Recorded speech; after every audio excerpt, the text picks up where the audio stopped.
I'm Stacey Lynn in Washington. Lots of weather issues still causing problems throughout the South. WTVF TV reporter Bree Smith is in Nashville. We knew we'd have the potential for wind, hail, and some tornadoes early, and that it would gradually shift to more of a flooding threat. And that is the phase that we're in. Flooding is now becoming our primary concern.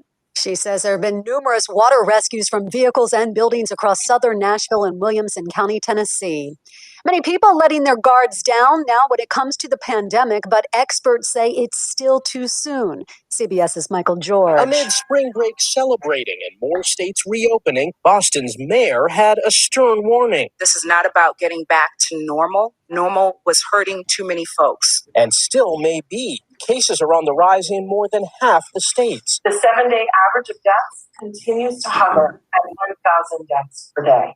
The good news, more than 50 million Americans are fully vaccinated against COVID-19, and nearly 92 million Americans have received at least one dose.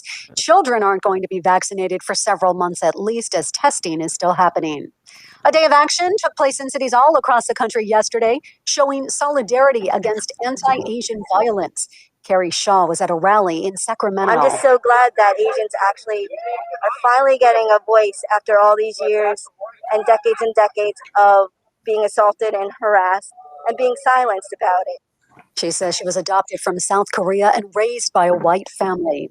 New York City officials passed a measure to limit qualified immunity for police, allowing residents to sue officers more easily for excessive force or illegal searches. Qualified immunity is often invoked to shield officers in cases of alleged brutality by forcing the victim to find a near identical court case proving their rights were violated. Activists say that can be difficult, if not impossible. Opponents of reform say qualified immunity allows officers to make split-second decisions when their lives could be at risk. CBS's Tyler Kendall. For years, the federal government has sought to regulate the disposal of coal ash. That's the waste from utility companies, which can harm residents living near the facilities which produce it. But lobbying by such companies has allowed them to continue with cost-cutting measures, which greatly increase the risk of contaminating local water supplies. Georgia Power denies that's behind a rise in illnesses near one of its facilities. Investigative reporter Max Blau with details. The company is trying to do it in the quote-unquote most cost-effective way, which still leaves much of that ash in the ground, subjecting residents nearby to the risk in their water supply. This is CBS News. CBS News Radio is your home for breaking news. With our team of reporters around the country and the world, we give you the coverage you can trust.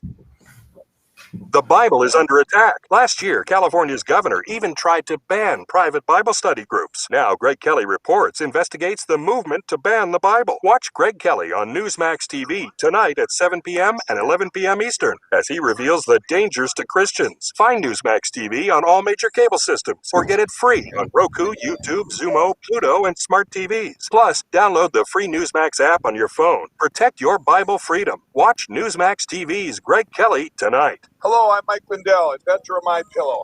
For a limited time, you can get a queen-size premium MyPillow for the lowest price ever. Regularly $69.98, now only $29.98. I'm also going to give you deep discounts on all my MyPillow products. Go to mypillow.com and click on the radio listener square and use promo code SKY, S-K-Y, for this amazing special. Or call 800-635-1825. And WWL First News. I'm Tom Perumian on your official weather station, WWL, AM, FM, and .com. It's a warm and humid start this morning. We'll be watching for showers and a few rumbles of thunder to move through the late morning and early afternoon. We won't really clear out today, but rain will start to come to an end later on this afternoon and evening. Highs around 76 and then falling into the 60s through the rest of today. Your local weather expert, WWL TV meteorologist Peyton Malone, will be along with your full weather forecast. A shooting in Algiers. We get the story from WWL TV's Devin Bartolotta. A man is dead after a shooting in the Aurora Gardens area of Algiers. New Orleans police say they found the man's body in the 3700 block of Blair Street around 7 this morning. No other information has been released. A deadly three-car crash leaves one man dead. WWL TV's Paul Dudley has the details. And a man from Kenner is dead after a three-car crash yesterday afternoon in La Plaza. State police notified us overnight that 66-year-old Aliso Rodolfo Jordan was killed on Main Street near Woodland Drive. It happened when another car crossed the center line and hit him head on. The impact caused Jordan's car to hit a third car. Jordan was pronounced dead at the scene. Investigators still aren't sure why the other car lost control. They say toxicology reports are being done to figure out whether he was under the influence. Vaccinations for all over 16 kicks off on Monday. WWL's Brooke Thorrington reports.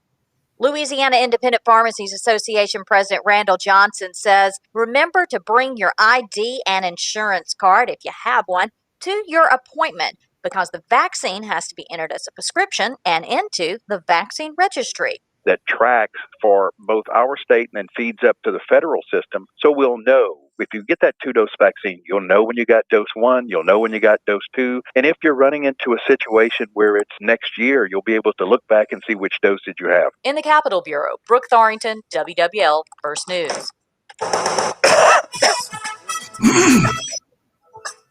Now here's Mark Menard in WWL Sports. The New Orleans Pelicans and the Dallas Mavericks were neck and neck all night long last night in the Smoothie King Center, but the good guys pulled away late thanks to some clutch shooting in the final minutes by Nicaud Alexander-Walker.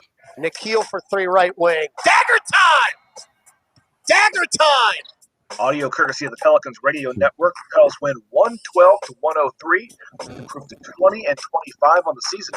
Next up, they hit the road for a matchup with the Boston Celtics tomorrow night. LSU baseball had their matchup with Tennessee halted due to severe weather last night in the top of the 9th inning with LSU up 8-7. They'll resume the game today at 11:30 with Zach Arnold at the plate and facing a 3-2 count. You can hear it right here on WWL with pregame coverage starting a half hour before at 11 o'clock. We'll also carry Game 3 30 minutes after the conclusion of Game 2. That one is set to be 7 innings. And half of the Elite 8 of the NCAA tournament is now set, with Baylor, Houston, Arkansas, and Oregon State advancing yesterday.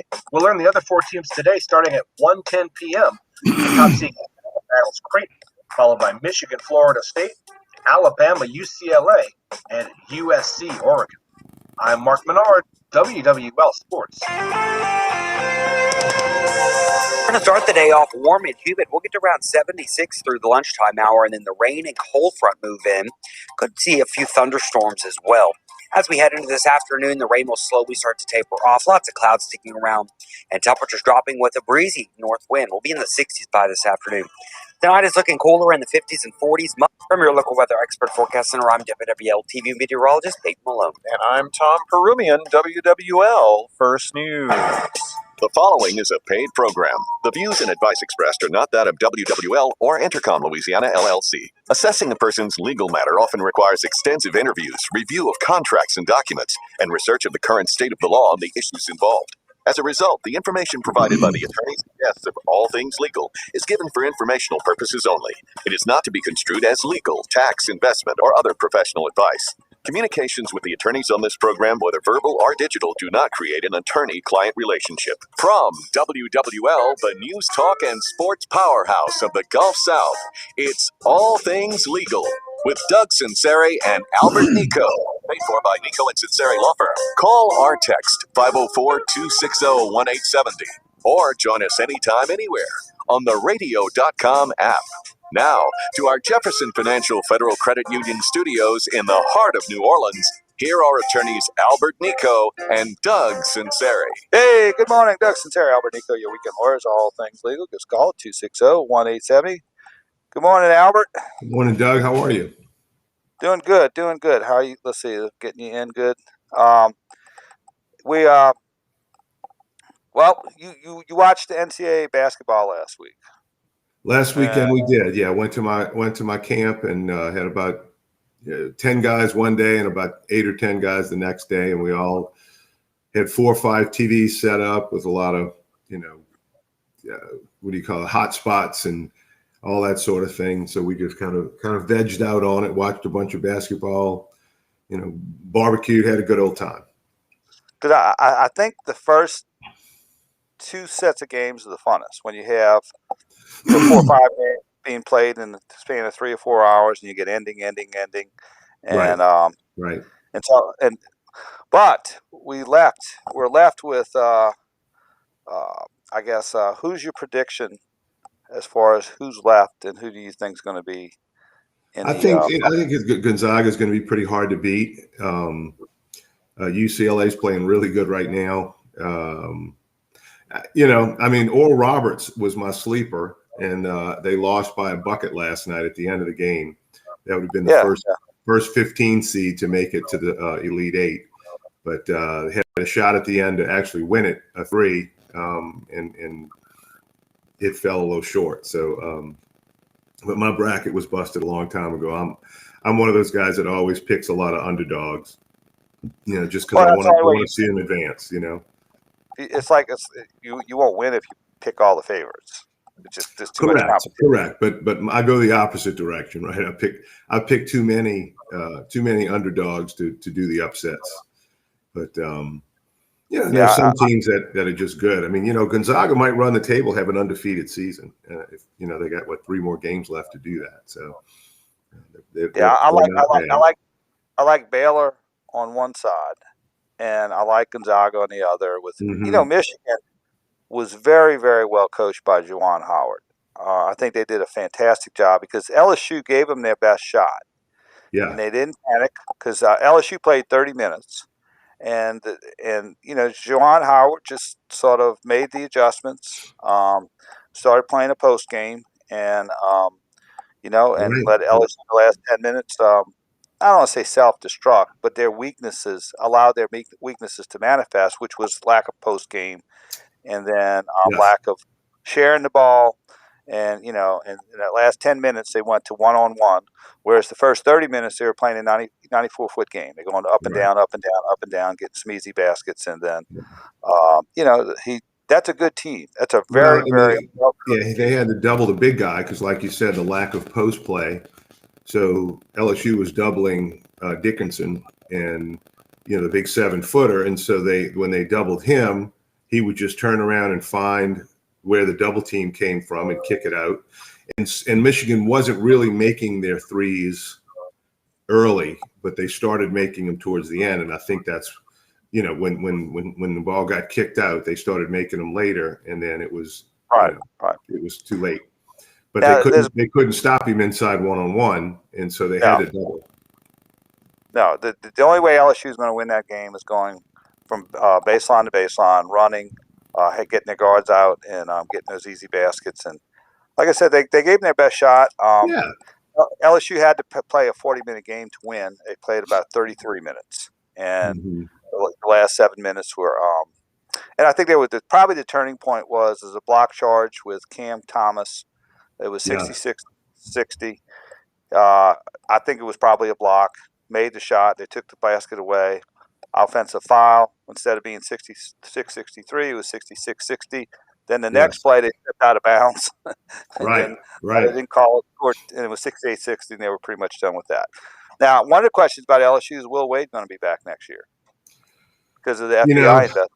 It could be time. I mean, I think if it does happen that they pull the plug on him, I think the NCAA, the investigators, everybody did the right thing. Let these kids play out the tournament. Don't punish these kids for whatever might have happened in the past, and let them finish. And then we'll go ahead and bring the hammer down after, we'll start announcing the indictments or whatever the case may be after the tournament's over. Yeah, maybe so. But 2 years seems a long way. And the investigation's been going on for 3 years. I mean, yeah. I always give perspective. I said after Katrina, Superdome was rebuilt in 9 months. You can't get this investigation done in 9 months, which is unfair to everyone involved. Because it's just you have the specter over their head. And the other thing I thought was interesting about Will Wade is I think he's sort of a pariah when it comes to NCAA because LSU shouldn't have been ranked a number 8 seed. There's no way. They had Arkansas as a 3. They had Tennessee as a 5. They finished ahead of Tennessee, and they had they had them as an 8. I thought that was an interesting seed. I'm wondering if that Will Wade, he's sort of the. I said this last Sean Payton, the Sean Payton of the NCAA. Or it's sort of like a mafia don, It's like, we think he did something wrong, but we can't prove it, so we're going to punish him another way. Or, it's like, getting Capone on income taxes. So, not to make any comparison, I'm just saying it's sort of interesting with that. I just wish they would get it over with. And I remember Coach Brown, probably number one nemesis when he was coaching at LSU was the NCAA, and just the way they're very heavy-handed in their tactics, and that's the whole. Really, the NCAA is a police state without a lot of due process.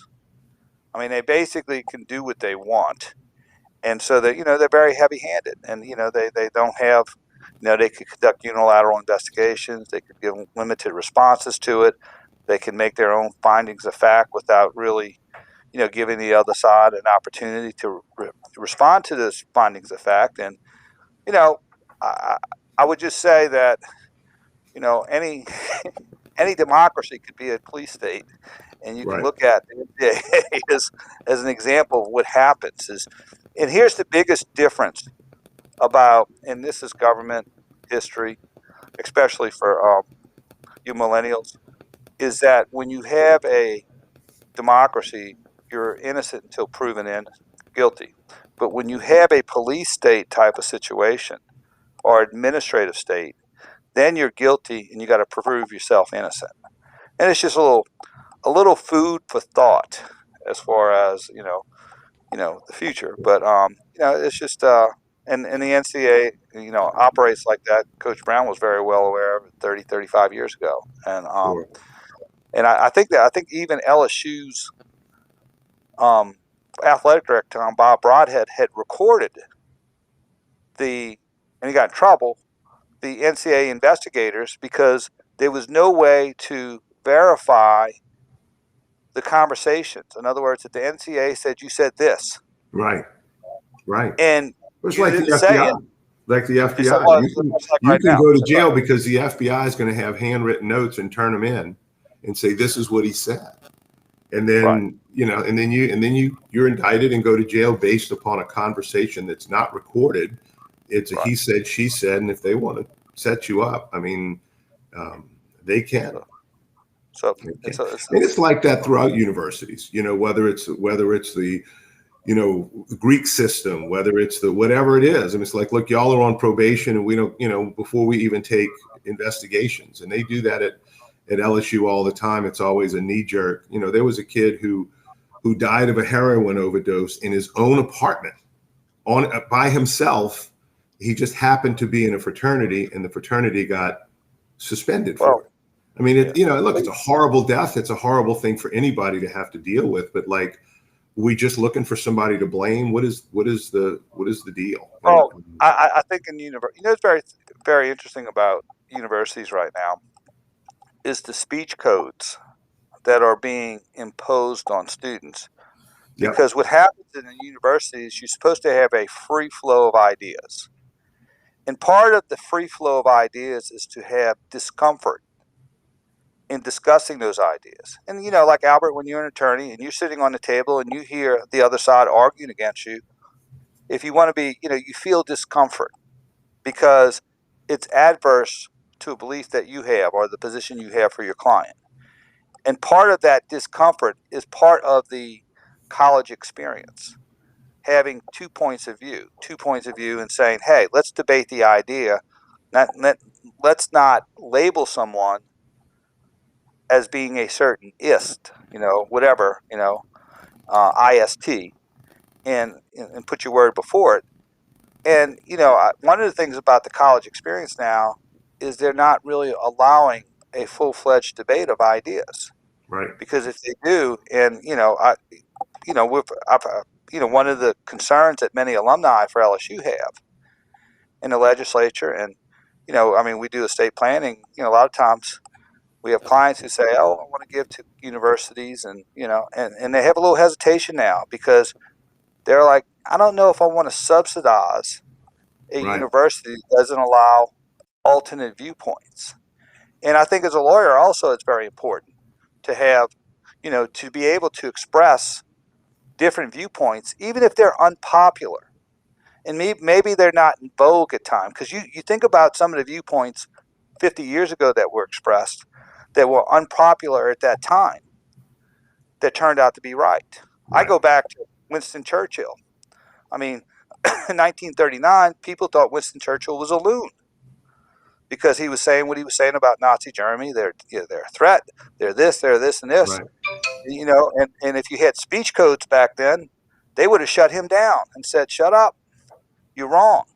Yeah. And he turned out 1 year later, you know, history spoke, you know, was different. So it's just an interesting thing as far as universities and, you know, speech, you know, sort of speech codes and advocacy. I mean, that's the, you know, in law school we have the Democratic method. It's not just universities though. I mean, you're seeing it with big tech, with Facebook, with all these people, you know, getting canceled because they have an opinion, you know, and so we're going to label it hate speech because you have an opinion about the election, you know, and then you get cut off you know, you get shut down or you have some opinion of, you know, you can buy an ISIS flag on eBay. Yeah, but you can't buy a Confederate flag. No political comment about either one, but why, you know, are they saying that ISIS is better than the Confederacy? You know, are they equally as bad? You know what I mean? But so if you're going to ban one, ban everything that might be a threat to people, et cetera, or let there be a free expression of ideas and you know, whether it's a, you know, a racist idea, whatever people might call it, you either let it in or cut it all out.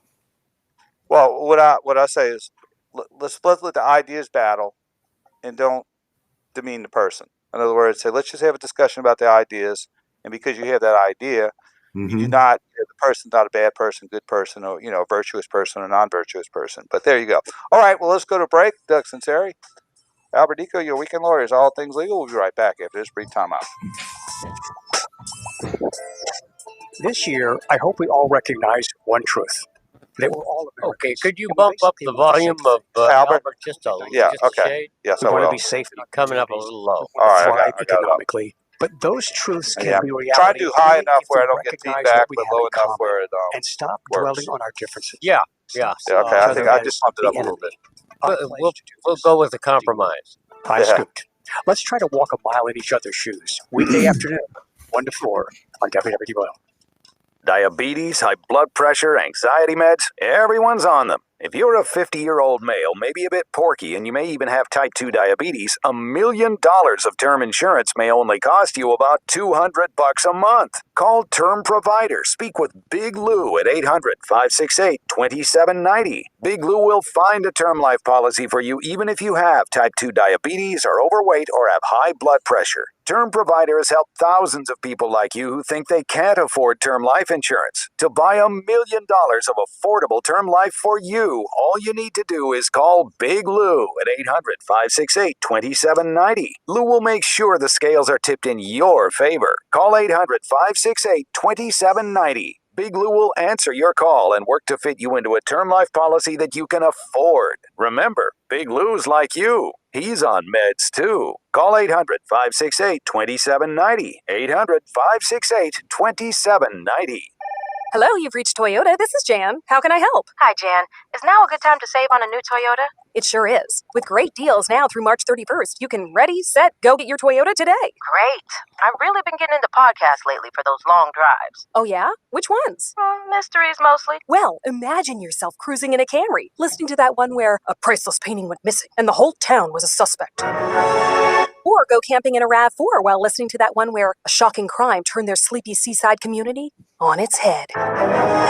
Or off-roading in a Tacoma while you listen to the one where a big city detective relocates to the country, only to find that trouble has followed him. You know what? With so many good places to go, maybe I'll listen to them all. Spoiler alert, it was the butler. Toyota, let's go places. Get $1,500 customer cash, or qualified lessees can lease a 2021 Highlander L for $279 a month for 36 months with $29.99 due at signing. At participating dealers only. Visit buyintoyota.com for details. Offers available in select states and ends 3/31/21. At Mike Brenner Injury Attorneys, we know that car wrecks don't take the weekends off, and neither do we. If you've been hurt in a wreck over the weekend, don't wait until Monday to get the help you need right now. We have people standing by, ready to take your call, ready to give you free advice, and ready to help you get the medical attention you need. You don't have to wait until Monday to call an attorney. In a wreck, need a check? Call me, Mike Brander. We're the 24/7 injury attorneys, and we're available to get you the help you need right now. Mike Brander's a fun. Call 345-1111. Are you a business owner doing your own bookkeeping? Why? It makes no sense, literally. Focus on what you do well, like growing your business, and let Accounting Services Unlimited handle your bookkeeping. Hi, this is Thomas Fontes. Accounting Services Unlimited is insanely affordable and will come to you. Call for a free quote. Accounting Services Unlimited, 504-717-6253. That's 717-6253. Or visit us at asu-llc.com. Have you wanted to speak a new language but thought it'd be too difficult or take too much time? Then try Babbel. Whether you want to learn Spanish for future travel plans, French to connect with extended family, or maybe German to land a new job, Babbel works because it's built around real life. It teaches you everyday practical conversations that you'll actually use. All you need is 15 minutes a day, and you'll be on your way to confidently speaking a new language in just a few weeks. Babbel is designed by real language experts using a modern, conversation-based technique that makes learning fun, engaging, and best of all, memorable. It starts by teaching you words and phrases. Then sentences gradually get more complex. Soon you're practicing short conversations about real-life topics. And with 14 languages to choose from and lesson topics like travel, business, relationships, and more, you'll be sure to learn what matters most to you. Babbel. Language for life. Learn a new language with ease. Go to Babbel.com to try for free. That's Babbel.com. Babbel.com. It's WWL and all things legal with Albert Nicaud and Doug Sunseri. Join us on the WWL Talk and Text line, 504-260-1870. Hey, we're back. Doug Sunseri, Albert Nicaud, your weekend lawyers on WWL, AMFM.com. We're making the complex understandable. Real quick, LSU baseball. I don't talk a lot about LSU baseball with Albert, but LSU's playing at 11 o'clock. They're finishing up game 2, which they were down 7-3 in the 7th, scored 5 runs, 8-7. They're winning, 9th inning. I think Arnold's up to bat, so they're going to play the 9th inning at 11:30, and then they'll finish that game. Wait a half an hour, and then they'll finish game 3. It was a rain out. Yeah. It was a rain out. Lightning in the 9th inning. LSU just had scored 5 runs. They were down 7-3, and they scored 5 runs, and they went up 8-7, and LSU fashion. So now, if you're an LSU, I'm a huge LSU baseball fan, but you're going to have 2 superstars you're going to watch the next 3 years: Dylan Cruz and Trey Morgan. Trey Morgan's from Brother Martin, first baseman. These guys will be up there, with superstars as far as you'll see them playing World Series or something in the next 5 or 10 years. I mean, absolutely. And we got 3 years of them. So we're going to enjoy that. Also, I wanted to talk about during the news break, and they were talking about qualified immunity, that they may take qualified immunity away from police officers. And, I think a lot of people say, okay, qualified immunity, maybe there's a different level of negligence for police officers. What is qualified immunity, Albert, and how would that apply to, like you come from your brother was a police officer, and, how would that affect, what's the pros and cons of that? The qualified immunity, it's a higher standard of negligence. I guess it would almost be a gross negligence standard. And, it's a little much of a misnomer because, we as lawyers talk about negligence, gross negligence, willful negligence, intent. And we all understand that these other ones beyond ordinary negligence are a higher degree of negligence. But what does that mean? What is it really? It means whatever a jury thinks it means, right? It's much like beyond a reasonable doubt. What does that mean? And you have to find them guilty beyond a reasonable doubt. So you can reasonably doubt their guilt, but if it's not reasonable, then they're found guilty. It's hard to understand that concept. And, we deal with it all the time and argue about all the time. But essentially with qualified immunity, it's a higher standard because if they can be personally sued for for whatever they've done to a degree, right? So if somebody walks up and just starts wailing on a suspect with a baton and for no reason or whatever the case may be, clearly qualified immunity wouldn't protect them.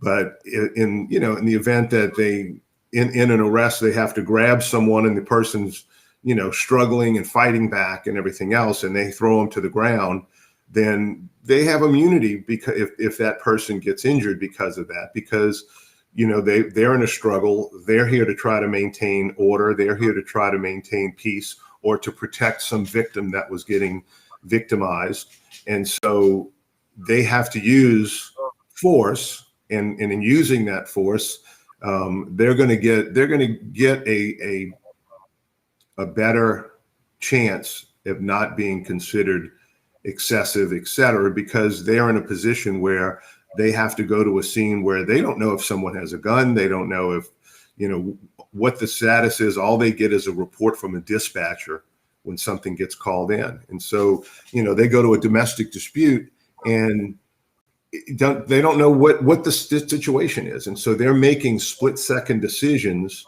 in trying to, resolve the situation. So qualified immunity provides, immunity from them from being sued civilly and for any damages that they may have caused. Well, and every law has unintended consequences. I mean, that's, a lot of times, a lot of laws, people, quite frankly, people pass laws because it's feel good, it sounds good, but it has a lot of unintended consequences. Now, like for the the Breonna Taylor thing that occurred a year ago, basically you had police knock on I guess a suspect of drug dealer's door, knocked, go in, a shot's fired, police return fire, and they hit Breonna Taylor. Now, and so how would qualified immunity apply to that situation, and why would the police be protected? Well, and the police would be protected because they went in, a shot was fired. And so from before the door was open, there was a shot fired at the door. And that was the testimony, and forensics confirmed it, that there was a shot that came through the door that exited out, that the forensics all showed that it did. And so they kicked the door down, and he happened to be, they happened to be right next to one another. And so shots were fired, and she was unfortunately a victim of that. But again, this was a situation where they had to go in and defend that position and arrest this guy and return fire because their lives were being threatened. And so, she happened to be caught in the crossfire. And so as a result of that, qualified immunity should and did protect them. Now, and again, I guess we'll talk about both sides of qualified immunity, and we'll talk a little bit about, politicians have qualified immunity. State people that work for the state and boards and governors and, so LaToya Cantrell, if a lot of businesses think that she kept the businesses closed for too long or tightened the restrictions even tighter than the state. And so she has qualified immunity in the event people want to sue her. They have to show that it was in excess of what was almost like a gross, like in a parade, right? That's qualified as a limited liability in a parade to gross negligence. You have to almost intend the result, and because otherwise, it's a public policy decision. We don't want there to be no longer any parades. And if you happen to have someone get injured as a result, then they can't sue the organization, they can't sue the city, whatever, unless it was just such gross negligence, almost to where they knew it was going to happen and not care if it happened. Well, now, and I guess it's like for qualified immunity for police officers, because a lot of times people just hear the news and just take it for face value and say, "Oh, wonderful! Qualified immunity for police officers means more accountability for police officers. They can't escape liability for doing things that are improper on their job." But there's another side of this also. is that, and this is sort of the unintended consequences that's not discussed. It's definitely not discussed at 5:30 on the news. Is the fact that police officers would be more reluctant to maybe apprehend certain suspects, right? Because they would feel like they would not be qualified immunity if some situation where they had to make a split-second decision and it turned out not to be the right decision.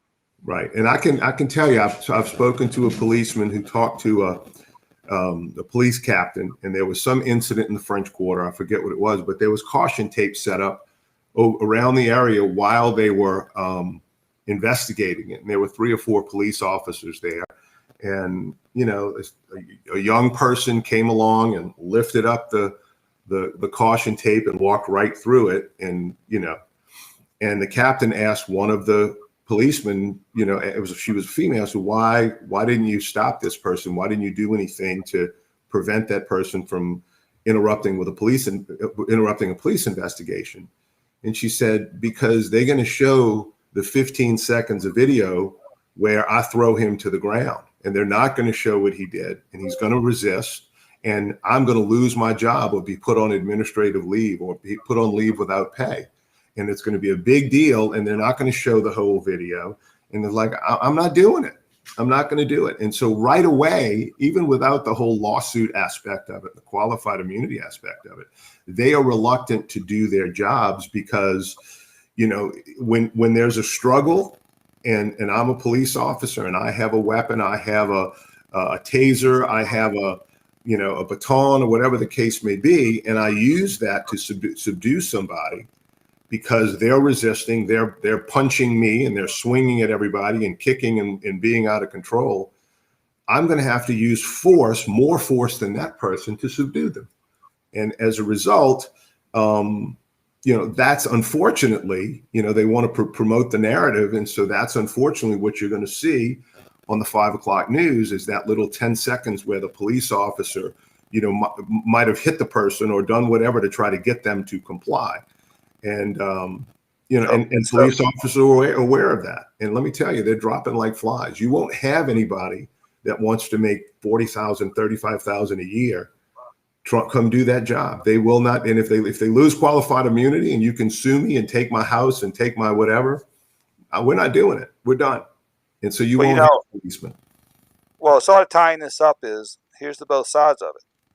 No qualified immunity or lower qualified immunity or impaired qualified immunity for police officers. Okay, you might have a little more. There's the issue to say, okay, you got more accountability.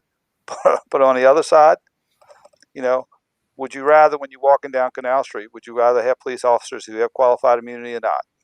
So that, right. That's the question. All right, let's go to break. Doug Sunseri, Albert Nicaud, your weekend lawyers, all things legal. We'll be right back after this brief time out.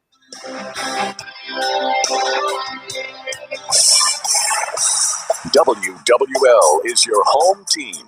Home of the New Orleans Saints. Home of the LSU Tigers. Football, basketball, and baseball.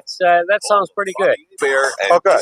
All right, let me check the analysis of the teams you love. Catch Sports Talk with Bobby Bear and Christian Garrick weekdays 4 to 8 p.m. Turn up the home team. WWL, AM, FM, and radio.com. It all starts with just one thing. Get back to basics this month. Stock up on reusable bags for the grocery store. And be sure to recycle paper, bottles, and cans. Find tips and more at onethingus.com. What's your one thing? Troy Duon's here to tell us about Premier's annual Spring Super Sale. Thanks, Tommy. This is our biggest sale of the year. Come into any of our New Orleans Premier dealerships because there's never going to be a better time to buy than today. Interest rates are at an all-time low, so that means you can literally save thousands on our incredible selection of new and Premier certified pre-owned vehicles. Plus, we have fresh inventory arriving daily, so you're sure to find the right car that fits your budget. We're currently in need of used cars, so if you ever thought of trading up, now is a fantastic time. We're offering more money than ever for your trade-in. Visit PremierBuysCars.com for your cash offer, or hurry into any of our local Premier Automotive Group dealerships during our annual Spring Super Sale. View our inventory, value your trade, or shop online at premierdreamsanddriveways.com. Thanks, Troy. Head on over to Toyota of New Orleans, Premier Honda, Premier Nissan of Metairie, Premier Kia of Kenner, or Premier Chrysler Dodge Jeep Ram for their annual spring super sale, or shop online at premierdreamsanddriveways.com. You know Diamonds Direct always has the best selection of precious diamonds. But right now, in the aftermath of 2020's challenges, it's better than ever before. With all the disruptions last year, Diamonds Direct stayed strong and aggressive, working with diamond cutters around the world, finding exceptional values and taking advantage of unique opportunities. The result? A spectacular selection of new, rare, precious diamonds, all shapes, all sizes, from a half carat to 20 carats, and all certified by the GIA, and offered at prices you never thought possible. So make plans now to visit our showroom and see for yourself this expanded selection.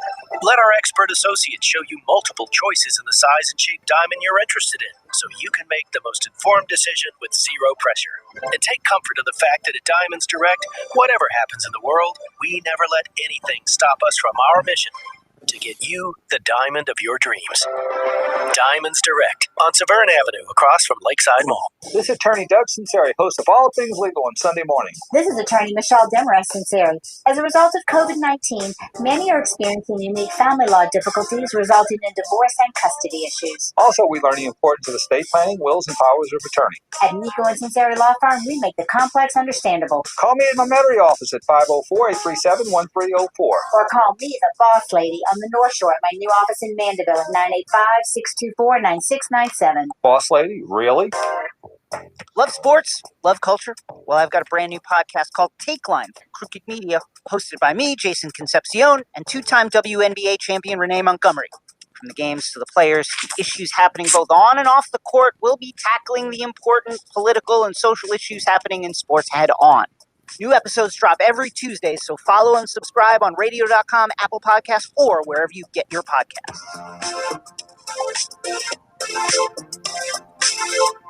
Brandon Holly here. Siding, windows, even doors. ReliefWindows.com. Diabetes, high blood pressure, anxiety meds, everyone's on them. If you're a 50-year-old male, maybe a bit porky, and you may even have type 2 diabetes, $1 million of term insurance may only cost you about $200 a month. Call Term Provider. Speak with Big Lou at 800-568-2790. Big Lou will find a term life policy for you even if you have type 2 diabetes, are overweight, or have high blood pressure. Term Provider has helped thousands of people like you who think they can't afford term life insurance. To buy $1 million of affordable term life for you, all you need to do is call Big Lou at 800-568-2790. Lou will make sure the scales are tipped in your favor. Call 800-568-2790. Big Lou will answer your call and work to fit you into a term life policy that you can afford. Remember, Big Lou's like you. He's on meds too. Call 800-568-2790. 800-568-2790. Hear how the best minds in business really work with the Boardroom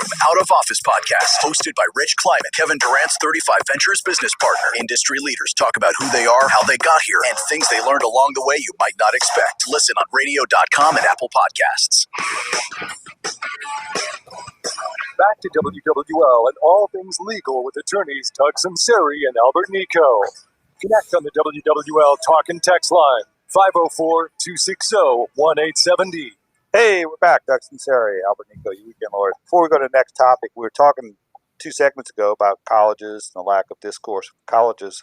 And, I got a text about one of the concerns about colleges today is they're not teaching technical skills anymore. They're not teaching, business, engineering, or de-emphasizing that. Engineering, biomechanics, accounting. They're more into teaching cultural trends that will be different in 20 years that will do nothing to help you get a job and develop a skill. And that's one of the concerns among the other, the lack of ability to have all points of view, fielded without being, squashed or, told that you're, canceled or you're not worthy of having that point of view. So just interesting text, which I do agree with. That, college, you're there to learn a skill. You can learn cultural trends by reading the internet. Sure, and you could take your electives and you can do whatever, but And that's what kills me is you have this person that borrowed $200,000 to go to one of these Northeast colleges that, to get an art history degree. And now they're kicking and screaming because they can't afford to pay back their school loans. And, they don't understand why they don't have a job with an art history degree. Well, other than maybe teaching art history, give me an idea of why you're valuable to a company that sells goods and services, products, whatever. And, at some point, you need to be self-sufficient, personal responsibility, be able to support yourself, support your family. And so there needs to be a plan to get there, and not just, oh, look, art history is great and fun and wonderful. And it is, and nothing, no knock on art history, but it's just not necessarily going to pay the bills. So you're on the board of supervisors for LSU. Take heed. If you want the alumni who's making money right now to continue to contribute, get back to, teaching technical skills to make Louisiana. Right. All right. One other thing I talk about is, our WWL, Big 870, we probably have a lot of doing their 50s, 60s, and that demographics. And a lot of people have done wills maybe 15, 20, 25 years ago. And they basically want to do the same thing in the old 30 years ago. But what would be some of the reasons you'd want to update your will, take a look at it and say, to even if you don't want to change a lot, what are some of the reasons you would want to update your will? Think you need to at least pull it out of the safe deposit box or the file folder, wherever you might have it, and take a look at it, because you want to make sure that, your executor or executrix, the person that's going to administer the estate, is the person that you still want to do that. Those things may have changed.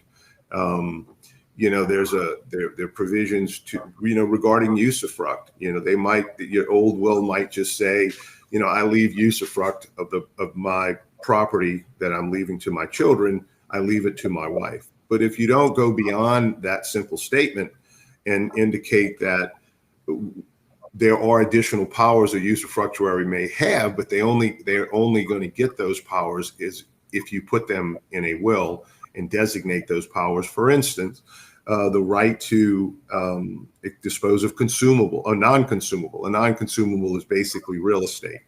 And so what you don't want is to say, okay, you've got the right to sell that. You have a usufruct, but the children have to sign off on this usufruct. If you sign off on the sale, if you decide to sell property subject to that usufruct. In this way, what you can do is give your spouse more authority to go ahead and sell that without the consent of the naked owners, which would be the children that you leave the ownership of the property, but not the usufruct. So there are a lot of things you want to make sure. I think in this coming age, right, of what's been promised by the Democrats to be higher taxation, the issue of the death tax, or the exemption, the federal exemption for inheritance. Right now, it's like 11.4 million per person. Very few people in the country would even qualify for that. But now they're talking, in the $2 to $3 million range, which, if you own a small business, then the business has value. You may have to sell that business to leave it to your children. And so it's those types of things that you need to start worrying about now.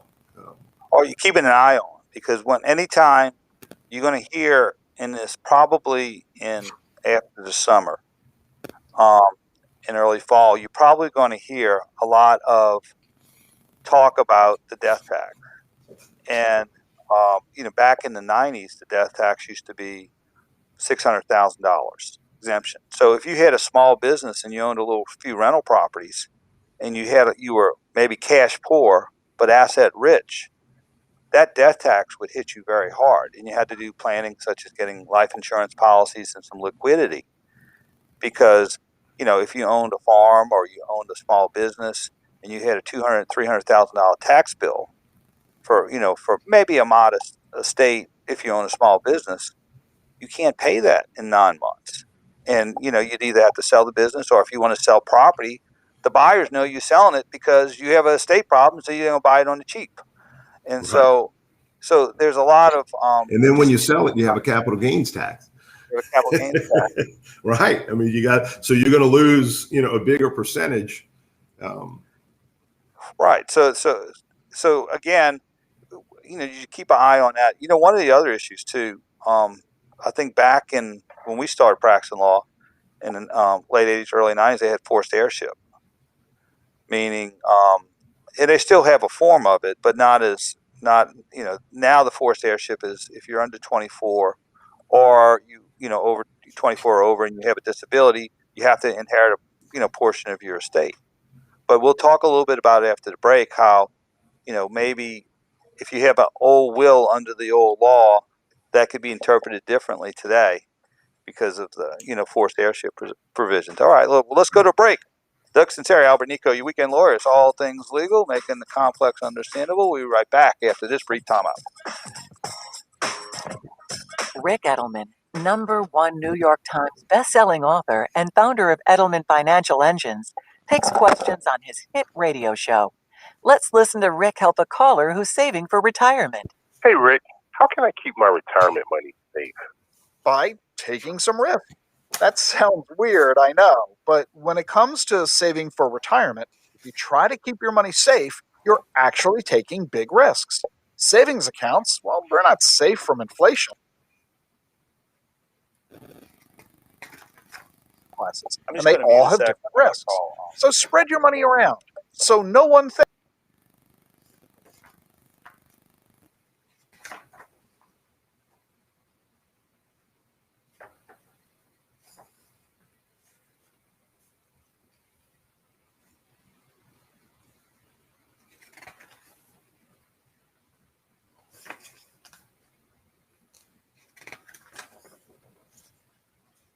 Recognizing the New Orleans treasure.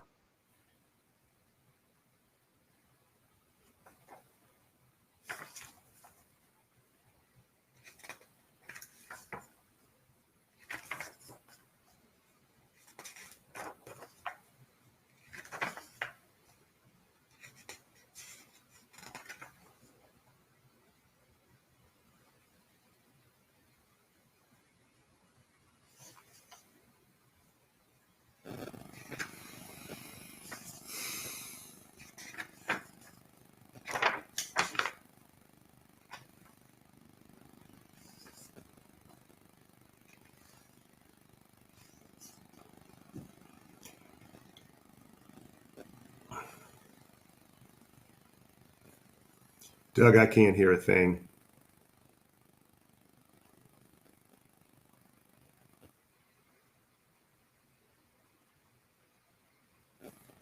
On Boat Stuff's full line of coastal boats, including Avid, Blue Wave, Vexus, Sea Fox, and Regulator.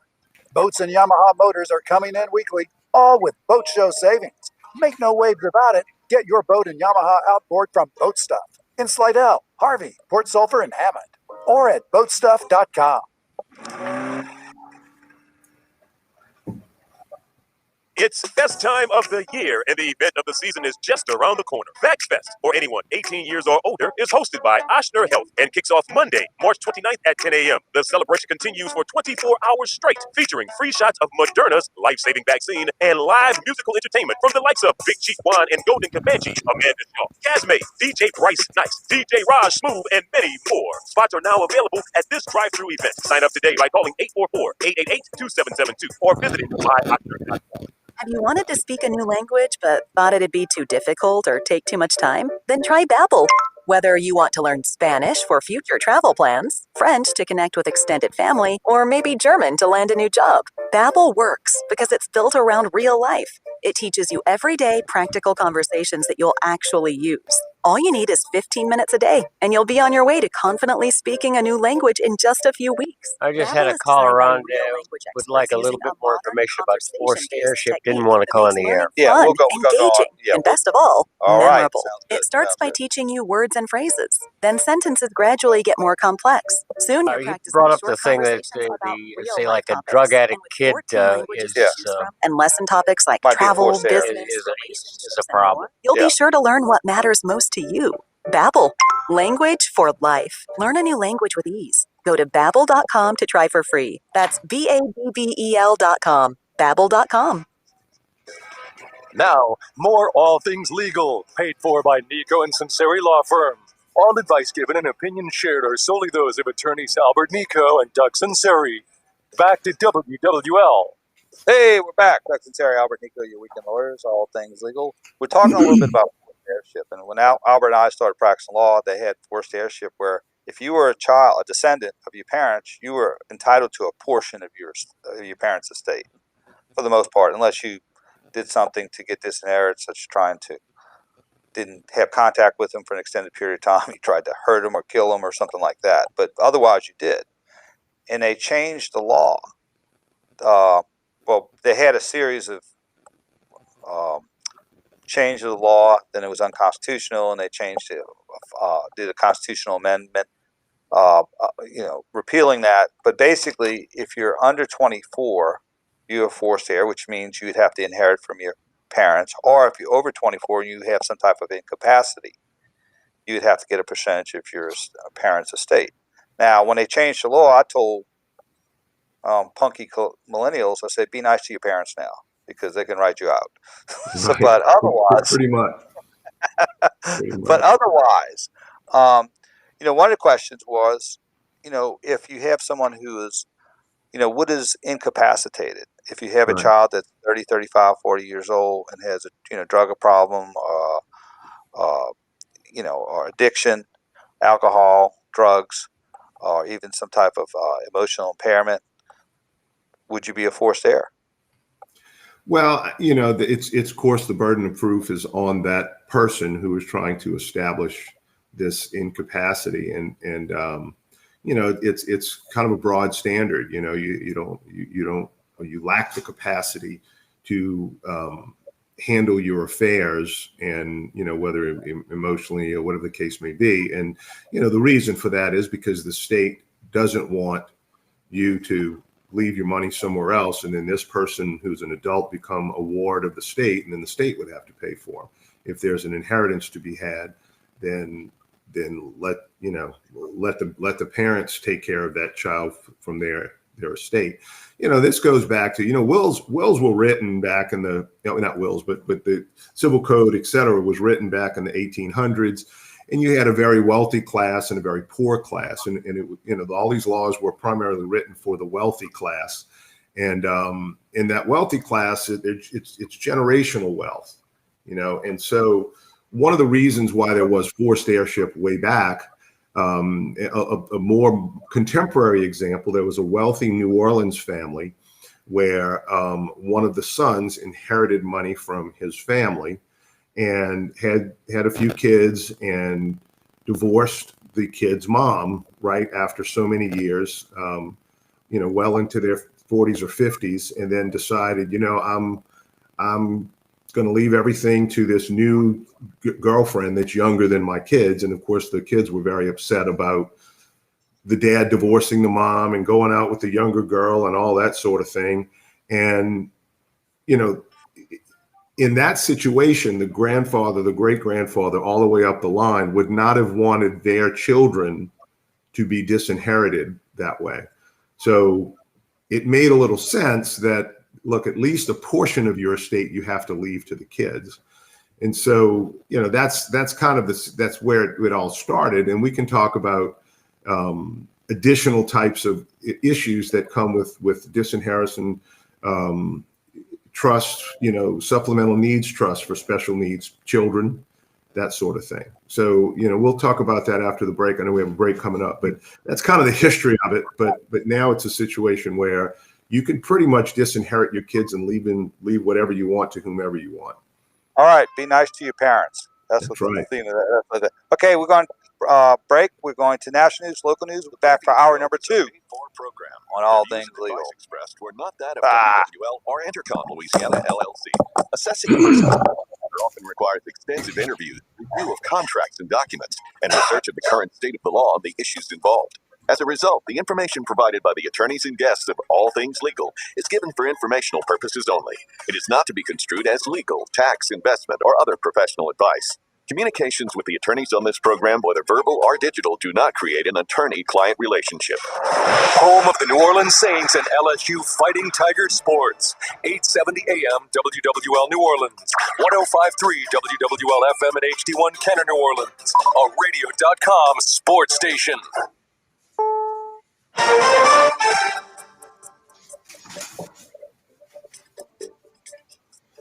I'm in Washington. The weather still a top story with storms pummeling parts of the South. CBS News meteorologist Jeff Biradelli. For the third time in 2 weeks, we've seen yet another major tornado outbreak. Over the past 24 hours, we've seen 16 reports of tornadoes, places like Tennessee, Arkansas, and Texas. And in Tennessee, major flooding is underway around Nashville. In the last 24 hours, there have been 5 to 8 inches of rain in some parts. It's spring break time, and even though getting away on a much-needed vacay sounds great right now, officials are still out with a warning. The Centers for Disease Control and Prevention advised against travel and said COVID cases are on the rise in more than half the states, and about 1,000 people are dying each day. We have more contagious variants that are now spreading, so it's more risky. Scientists are currently studying 12,000 vaccinated college students to see if inoculated people can spread the virus. If you're planning to travel in the future, something to keep in mind, bring your vaccine card with you. Some destinations are already requiring travelers to provide proof that they've been fully vaccinated against COVID-19. As attacks on Asian Americans have increased in the past year, there's a call to stop the violence. Cities across the country held a day of action, joining together to show solidarity. In New York, Maya King is the national politics reporter at Politico. She told CBS News President Biden has taken steps to end such hate crimes. A number of the advocates that I spoke to pointed to President Biden's executive orders on hate crimes against Asian Americans that not only condemn these crimes as, quote, anti-American or un-American, but also direct a number of federal agencies to rectify these wrongs within the work that they do. Situation at the border continues to be a challenge for the Biden administration as thousands of undocumented immigrants are crossing into the U.S. Many of those who cross are children. CBS's Manuel Bojorquez is in Juarez. Before crossing with women who were helping her along the journey from Guatemala, 16-year-old Isabel told us her parents back home are too sick to work. You're looking to work for your family. The Biden administration is allowing unaccompanied minors to stay pending their cases, and some families with children under 7, but most others are being deported. And the Biden administration isn't requiring caregivers at these emergency facilities to undergo FBI fingerprint background checks, which some welfare experts say is entirely too unsafe. This is CBS News. CBS News Radio is your home for breaking news. With our team of reporters around the country and the world, we give you the coverage you can trust. It's such a beautiful night. Look at the stars. They're amazing. Did you know 20% of stars have planets orbiting them capable of sustaining life? How did you know that? You must spend a ton of time reading. Not at all. I use Blinkist. Blinkist? Yeah, it's an app that takes key insights from over 4,000 nonfiction bestsellers and gathers them into 15-minute blinks for you to read or listen to. With Blinkist, you can learn the main points of an entire book in just 15 minutes, as opposed to days or weeks. What kind of books? Nonfiction books in over 27 categories, from personal development to history, management, investing, philosophy, and more. Books like A Beautiful Mind, The 4-Hour Workweek, Freakonomics, and Sapiens. Blinkist makes it easy to learn about pretty much anything. Like the stars? Even the stars. Right now, radio listeners get 25% off, plus 1 free week when you go to Blinkist.com/grow. To get this special offer, go to Blinkist.com/grow. Blinkist.com/GROW. WWL First News. I'm Tom Perumian on your official weather station, WWL AM, FM, WWL.com. Cold front arrives today with some showers and thunderstorms through around lunchtime, and then we'll be looking at slightly cooler temperatures this afternoon in the 60s. It's going to turn breezy, but we're drying out as we head into your Monday. Your local weather expert, WWL TV meteorologist Peyton Malone. Gun violence in Hammond seriously wounds a 3-year-old child. WWL TV's Devin Bartolotta files this report. A 3-year-old is fighting for their life tonight after a shooting in Hammond. The shooting happened near a car dealership along a busy stretch of North Morrison Boulevard near Church Street. Officials say 22-year-old Treonte Berry got into a fight with another man at the dealership. The other man then drove away with his 2 children in the car, and Berry followed. Police say Berry began shooting at the other car, hitting the 3-year-old. He is charged with multiple counts, including attempted first-degree murder. The boy is in critical condition. A crumbling street in an uptown neighborhood has residents grumbling. WWL TV's Meg Ferris has the story. In this Carrollton neighborhood uptown, homeowners say they're tired of watching their street slowly wash away. It just keeps getting worse. It's gotten a lot deeper. All right, we have a caller. His name is Donald from Slidell, and he has a question about a medical problem. That's coming out of the street, and it's just eroding everything away. They say for almost a year now, they've been calling the Sewage and Water Board about a leak, but nothing gets done. One night, probably 3 weeks ago, I went to start my dishes, and there was just no water. You call Sewage and Water Board, of course they say, we're closed. To add to that, water bills along the block have skyrocketed. Ones that were in the $150 range jumped as high as more than $1,700 for just 1 month. It was another big night in the Smoothie King Center for Zion Williamson. One night after setting a career high with 39 points, Zion went for 38 to lead the Pels to a 112-103 win over the Dallas Mavericks for their 20th win of the season. Now at 20-25, Pels hit the road for a matchup in Boston with the Celtics tomorrow night. LSU baseball had played suspended last night in their second game of the weekend at Tennessee due to severe weather. The game was stopped in the top of the 9th inning with the Tigers up 8-7. They'll resume that game this morning at 11:30 with Zach Arnold at the plate facing a 3-2 count. We'll have it for you right here on WWL with pregame coverage starting at 11. Game 3 of the series will follow 30 minutes after the conclusion of Game 2. That game will be a 7-inning affair.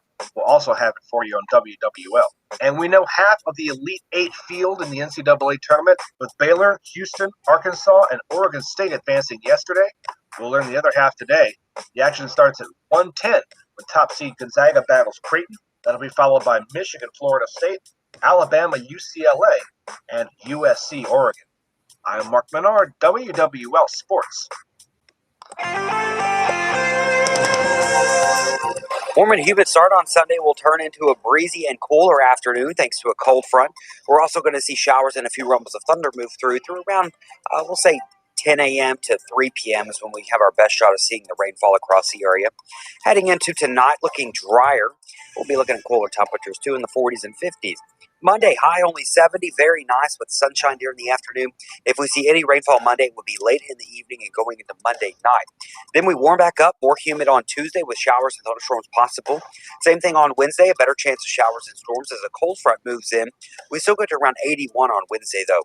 By Thursday, the cold front is through us. We're drying out, sunshine, and 64 for your high. From your local weather expert forecast center, I'm WWL. And I'm Tom Perumian, WWL First News. The following is a paid program. The views and advice expressed are not that of WWL or Intercom Louisiana, LLC. Assessing a person's legal matter often requires extensive interviews, review of contracts and documents, and research of the current state of the law on the issues involved. As a result, the information provided by the attorneys and guests of All Things Legal is given for informational purposes only. It is not to be construed as legal, tax, investment, or other professional advice. Communications with the attorneys on this program, whether verbal or digital, do not create an attorney-client relationship. From WWL, the news talk and sports powerhouse of the Gulf South, it's All Things Legal with Doug Sunseri and Albert Nicaud. Paid for by Nicaud and Sunseri Law Firm. Call or text 504-260-1870 or join us anytime, anywhere on the radio.com app. Now, to our Jefferson Financial Federal Credit Union studios in the heart of New Orleans, here are attorneys Albert Nicaud and Doug Sunseri. Hey, we're back. Doug Sunseri, Albert Nicaud, you weekend lawyers, all things legal. Hour number 2. And so we're on till 10 o'clock. At 11 o'clock, we'll have LSU pregame for the LSU Tennessee game, the end of game 2. LSU's up 8-7, top of the ninth. They'll finish that game, go a half an hour, and they'll go to game 3, which will be a 7-inning game. Go Tigers. Also, before we get to Donald, I wanted to mention about Saints free agency. And a friend of mine was asking me, what's going on with Saints free agency? And I wanted to draw a picture for him, or make a picture for him. I said, it's like a couple that lived in a 5,000 square foot house for about 4 or 5 years, but it was way over. And now they can't afford it anymore. So they had to downsize to a 2,000 square foot house, and they got to get rid of a lot of the furniture to fit into this 2,000 square foot home. And I thought, and maybe you can, change a piece out here or there, but for the most part, they have to go to the attic, get rid of a lot of furniture, and get rid of a lot of good furniture in order to fit in that 2,000 square foot house. And I think that's sort of what Saints free agency has been about this year. Yep. But yep. Yeah. And that's what happens. I mean, I think when you gamble and you more or less mortgage the team, so to speak, and pay all this money to try to put all these pieces together, we're going to try to get it in the next year or two, and that's the pressure on coaches, on everyone in the organization, is to win now.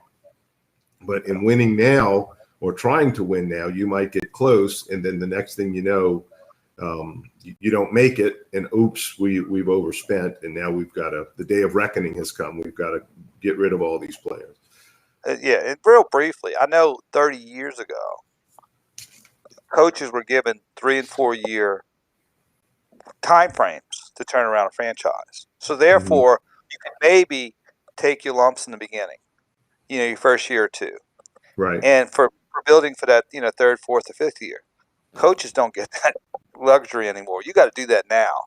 And so it does affect a lot of your decision making, because what you're more apt to do is to, now not the Saints, because Coach Payton is very secure here, obviously, but other coaches is they will sacrifice the long term for some short term gain, just because the timeline for success is a lot smaller. So there you go. So Saints are they're having a garage sale right now. They if a lot of the ex-Saints players who left are very good players, very very good players, and you could they would be Janoris Jenkins, Josh Hill, Sheldon Rankins, Alexander. I mean, you just go down the line, and so it'll be interesting. Saints will have to replace them with their draft picks, and we'll see.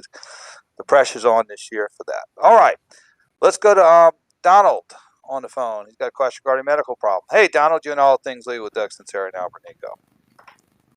Hey, how you doing? I really enjoy your show. All right, man. What you got for us, brother? I always learn something. Yeah, I don't know if y'all can help me with this or not, but this happened way back in 2008. I wound up having a little medical situation I was getting treatment for, and then I wound up going to try to get my medical records at I ain't gonna mention the facility's name or not, but they had me with the medical record. I had to get a copy of it. They had me as at the time I was only 34 years old, getting treatment for injury to a foot, and then I wound up going there, and they had me in the my date of birth was right, my name was right, and everything, but the paragraph that they had the medical treatment part of it in, they had me as a 52-year-old guy with all kind of medical conditions that I don't have. And ever since that point, I've had to tell doctors and other medical people, because I got to get an annual physical every year, and I got to keep going back to, this is not me. I don't have these medical conditions. Like one of them is like COPD. So every time I wind up in an emergency room or something, they want to refer me to like a heart doctor because that's a heart condition. I'm like, no, I've never been diagnosed with a heart problem. I've never had COPD, and they keep asking me these questions. But I keep referring these medical people and say, look, can you go back in my records and get this expunged out of my thing? Because this is not me.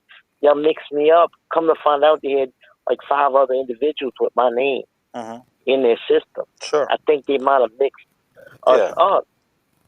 do I have any like? Do I have to like take any legal action and ask them to take this out? Because it could mean your life if you wind up in a hospital or something. You're getting treated for something that they think you have and you don't have it. You know what I'm saying? This has been going on for like 12. This will be 13 years that I keep referring. Like I'm about to get another annual checkup, and they will probably ask me the thing, how's your COPD? I'll be like, no, I don't have that illness. You know, I have other illnesses, but I don't have that particular one. And they keep asking me this same stupid questions. I don't really know what to do about it. I'm getting irritated. Do you have a copy of that medical record that has you listed as a 52-year-old, et cetera? You do? Yeah, well, bring that to your bring that to your visit and say, look, this is a mistake. And every time you go to the doctor, you have to tell them, bring that, and what they'll do is, I'm going to ask you, please make a note of this in your records from your treatment of me today. And that way you won't go back to 2008. And at least you can maybe try to correct it going forward. I think they're going to be reluctant to go ahead and change your medical history this far down the road. Whether that doctor is still around that treated you back then, in 2008, that maybe you could go to that doctor and say, look, this is a confusion. This is you have the wrong identity. And whether he could somehow correct that record, it's just, I think hospitals are going to be reluctant to correct any type of medical record that they have on file, because people would be asking them to do that all the time. I didn't have a drug problem. The doctor made a mistake, or didn't have this, or didn't have that. In your case, it's legit. I think you can establish that because of the age on the medical history. So anyway, but that's what I would do moving forward. I would take a copy of that to every doctor you go see from here on out and say, please put this in your notes that this was not me, that I don't have this condition. Here is the information about the wrong person, the wrong age. Everything about this record is wrong. And I I don't want to be treated for some pulmonary disease if, in fact, because I don't have that, never did have it. And what they do now is if you go to a hospital, they scan those records in now. So what I would do is first of all, get that record, get your driver's license, and I would type out a little explanation, 2 or 3 paragraphs explaining what occurred. Make a bunch of copies of it. All right. So you got 10, 15, 20 copies. And every time you go to a doctor, you say, here it is. Okay. I just wanted to let you know, please put it in your records. And each time you go, ask them to put it into your record. They'll scan it in and they'll have it available. But I would put a little chronology saying, hey, in 2008, I went to a doctor and they gave, and my medical records had the incorrect physical history of someone else who's got obviously the same name, or it's been mixed up. Here's my driver's license. Obviously, if you look at this medical record, it says 52. I'm 34 right now. This demonstrates that it's not the correct medical record. I have not had the conditions listed in this this erroneous medical record. Please put this into your file. And so that every time you go, you just give the doctors that, and then they'll scan it into your record. Okay? Yeah. Yeah, I'm just saying, like, if you're in an emergency situation or put in a hospital, they don't know. You don't know. But I understand. You have to mitigate your problem. You're not going to solve it 100%. Okay? And, at least they, the prior medical record said you wasn't dead. So that was good. So, so anyway, because, that would be a little more self-explanatory if you showed up. But every time you go, have it with you. And then if you have your regular doctor, because what they'll do is, let's say you do go to the hospital. What they'll do is they'll access those medical records from the prior doctor. And then if it's in there, they'll say, okay, I see, we see the discrepancy. So just get it out there as much as you can.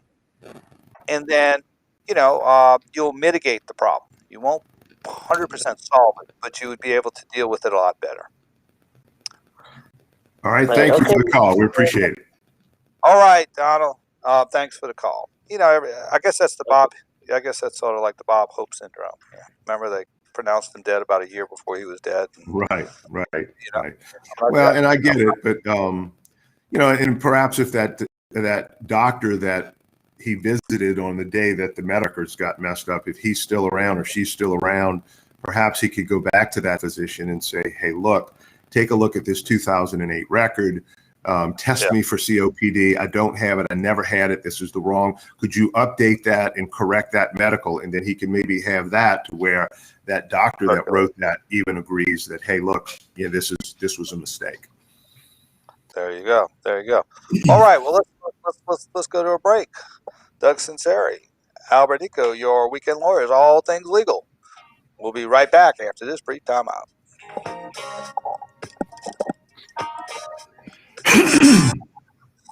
WWL is your home team, home of the New Orleans Saints, home of the LFC Tigers, football, basketball, and baseball, home of Bobby Hebert and Deuce McAllister. For all pro analysis of the teams you love, catch Sports Talk with Bobby Hebert and Christian Garrick weekdays 4 to 8 p.m. Turn up the home team, WWL, AM, FM, and radio.com.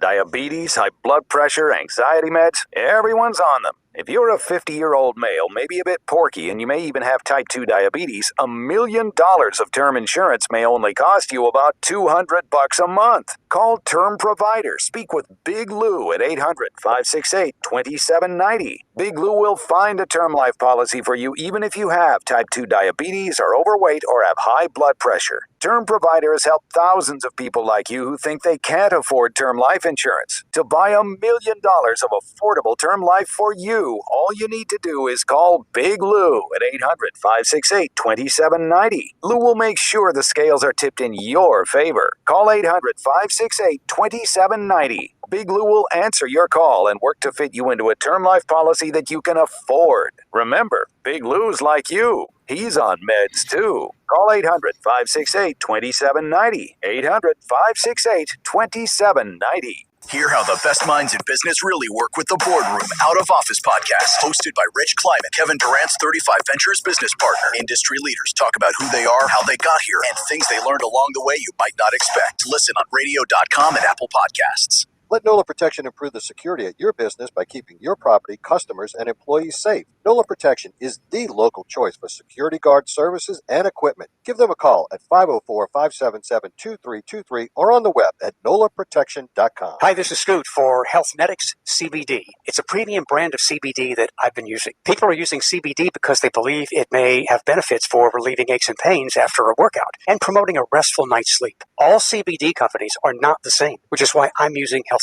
It's a premium brand CBD available online at healthnetics.com. Healthnetics CBD products are an effective, all-natural option for healing the body and the mind. Healthnetics products are all made in the USA, THC-free, and undergo rigorous third-party lab testing to ensure quality and purity. And all lab results are linked to a QR code right on the package, so you know you're getting what you pay for. There's nothing to lose with Healthnetics, 100% guaranteed. Many people believe Healthnetics CBD may help relieve stress and improve sleep during these very stressful times we're living in. So find out for yourself. Trust the product I'm using. Go to healthnetics.com and order today. Right now, for a limited time, save 20% on your order when you use the promo code SCOOT. That's SCOOT at healthnetics.com. We're all doing everything we can to stay as healthy as we can be, washing hands, social distancing. But I'll tell you what, quality sleep is very important for your immune system and for your overall well-being.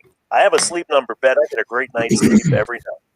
I can set that level of comfort and firmness to whatever I want. I have a Sleep Number of 90, like the bed nice and firm. But it's the ideal bed for couples because each person can have their own sleep number. Then I check my sleep IQ, which is 92 out of 100, and I know I'm getting great sleep.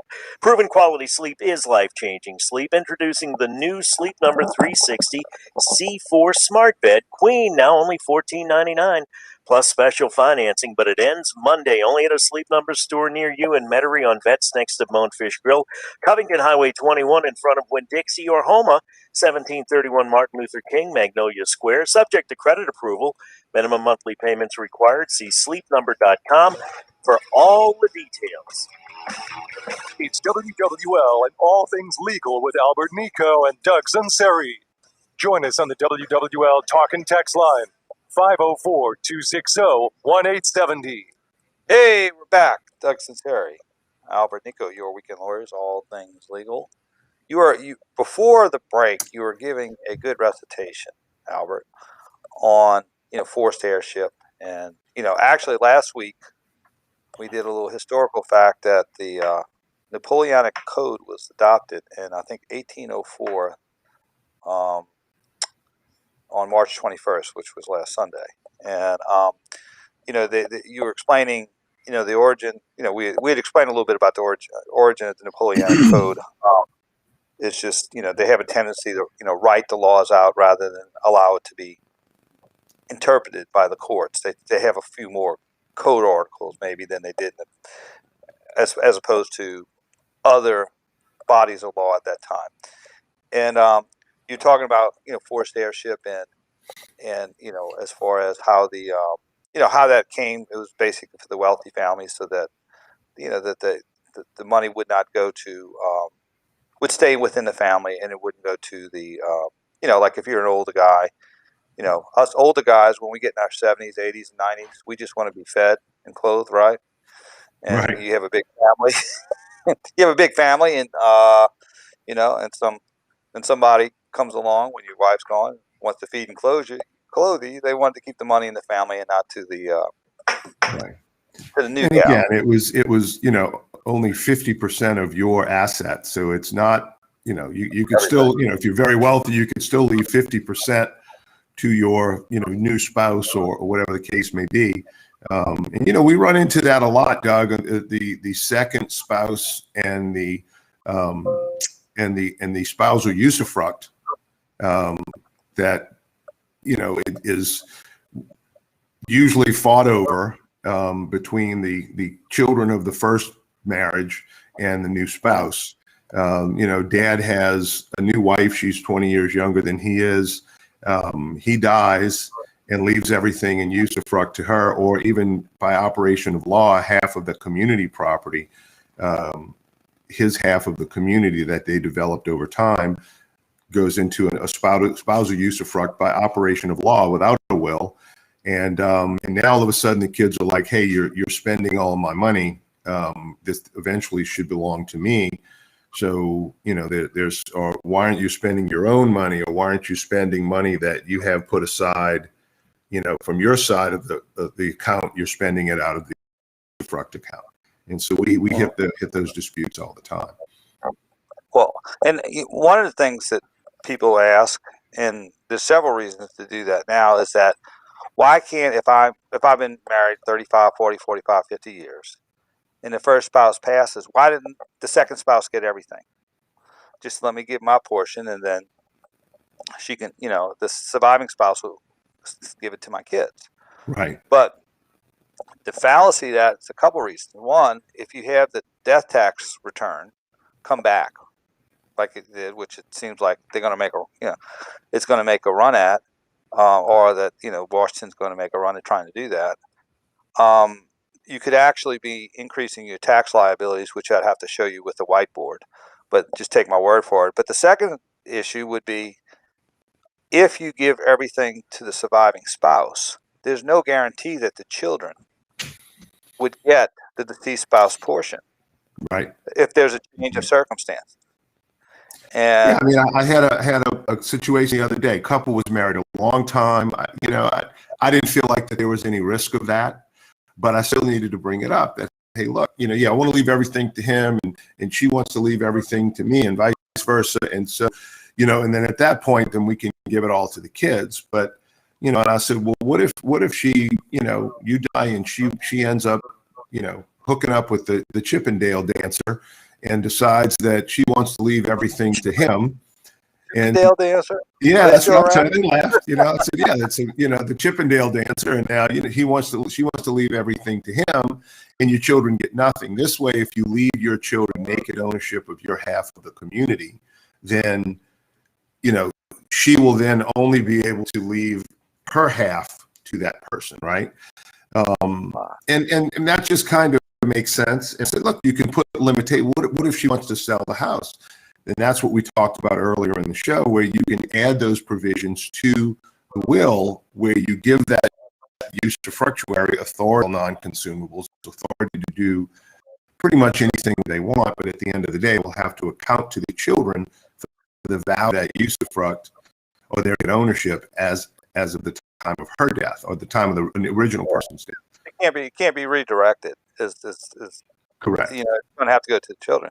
I mean, and there are situations like this, and one thing that I'm finding is that as we live longer, there are certain decisions you wouldn't make in your 70s and 80s that you might make in your 90s, just because your mind's in a different place, your body's in a different place. You know, you feel more vulnerable, right? You feel more dependent, and they had a situation, very very wealthy, professional. I'll leave it at that. He was married 55 years, and they were the kind of couple that did everything together, and mom and the wife died, and he was heartbroken. I mean, totally heartbroken, and he was horribly lonely. And someone about half his age came along, and like I said, men at our age want to be fed and clothed and maybe whatever else. Taken care of. And he was so lonely, and he was so appreciative of not being lonely that he gave everything to the new friend. Right. And the children were like really distraught to say we get nothing. Mm-hmm. And so the usufruct is there, and it's sort of an awkward thing, especially to bring up to someone who's been married. Well, the other thing is, Doug, you even if you don't bring it up in terms of the younger woman or Chippendale dancer, right? What about a child that all of a sudden goes to mama and says, "Mama, I've been taking care of you for the last few years. Leave everything to me." Well, if dad died, and dad may not want to leave everything to that child. He might want to leave it equally to all 3, 4, 2, whatever his children. And so he can at least leave his half that way. And then so you're kind of protecting yourself against that scenario where mama moves in with me, or someone has had some sort of coercion or some sort of effect on mom where they've gotten mom to, who's not totally in her right mind, to change her will and leave everything or leave a substantial portion to that person. And if she gets left everything, she's got a right to leave it all to that one child. Before we go to Brian, how do you know where the Chippendales are still around? I don't. And maybe they're not. I don't, Are they? I might have to Google that. I don't know. I never thought about it, but I thought you would think it was a pretty good deal. They're probably still running with that. Yeah. So anyway, I thought those were the big horses that run Mardi Gras. But, no, I think that's a little different. Clydesdales, huh? I don't know. All right, let's go to Brian. Got a question. Hey, Brian, all things legal with Sunseri and Albert Nicaud. Good morning.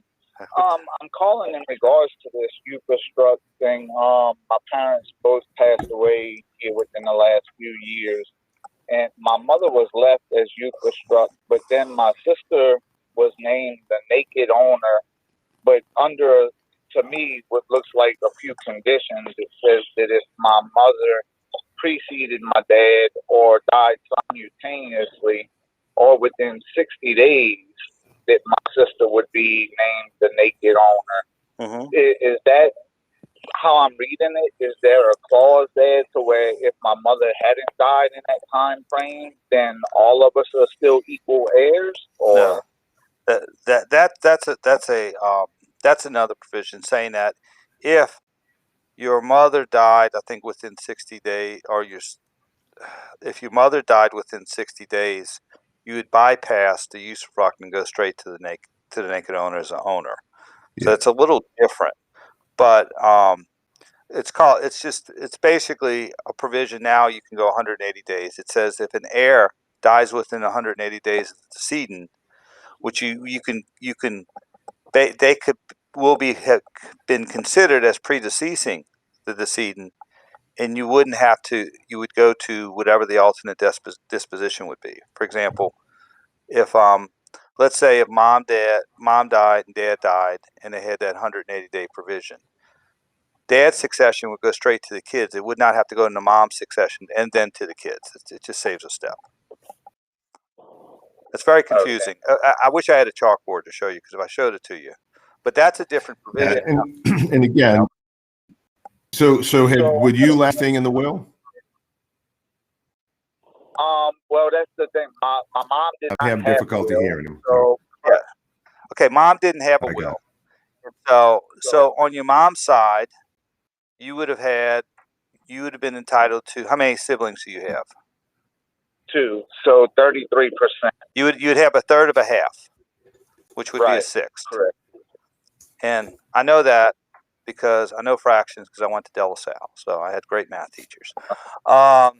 And so you would have a sixth, and it sounds like, as you described to me, that your sister would have a half of a third plus a half, which would be 4/6, which would be 2/3. So you and your sibling, who's not your sister, would each have a sixth, and your other sibling, who's the naked owner, or as we say in Bucktown, naked owner, would be 2/3. Okay. Does that make sense? It does. Yeah. I'm just the way I've had other people and some other lawyers read it. It looked like that was a clause in the thing to where she would only become naked owner if my mom actually proceeded or. No, it's you got it backwards. You got it backwards. The naked ownership means that what they inherited is subject to a usufruct. If mom died within that 60-day period, or if mom predeceased dad, then she comes into it as full ownership, not as a naked owner, because it's not burdened by usufruct. She would then get full ownership of that property. So there must be some other provision that we're not getting. But anyway, we'd be happy to take a look at it if you want. But I'm assuming the has already gone through and people have been placed in possession. Is that correct? Yeah, my sister opened succession on mom and dad like 4 days after mom passed. So, and she was granted administrator over the estate and stuff like that. Right. But yeah, I'm looking for someone to look at the paperwork and possibly represent my brother and I. Sure. Also too, what the administrator has to do is follow the terms and conditions of the will. So so whatever it is, she has to follow that. Now, how it's of course, you can always look to see if when the will was drafted and whether or not your mom had capacity to draft that type of will or have that type of will drafted. If she had dementia or whatever, would be a claim that she didn't have the capacity to write that will in the at the time that it was drafted, and as a result, it needs to just fall into intestacy without a will, and that's something you could possibly make a claim depending on what that was. That's a lot of my brother and mine's questions. Because my dad had the will done while he was on his deathbed on a morphine drip. Yeah, well, that's a legitimate question. That's legitimate, and it happens often. It happens often. So, yeah, it's worth looking into. Give us a call at 504-837-1304, 837-1304. Ask for Albert, and, we'll take a look at it. All right, brother. Thanks for the call. Let's go to break. Doug Sunseri, Albert Nicaud, your weekend lawyers, all things legal. We'll be right back after this brief timeout.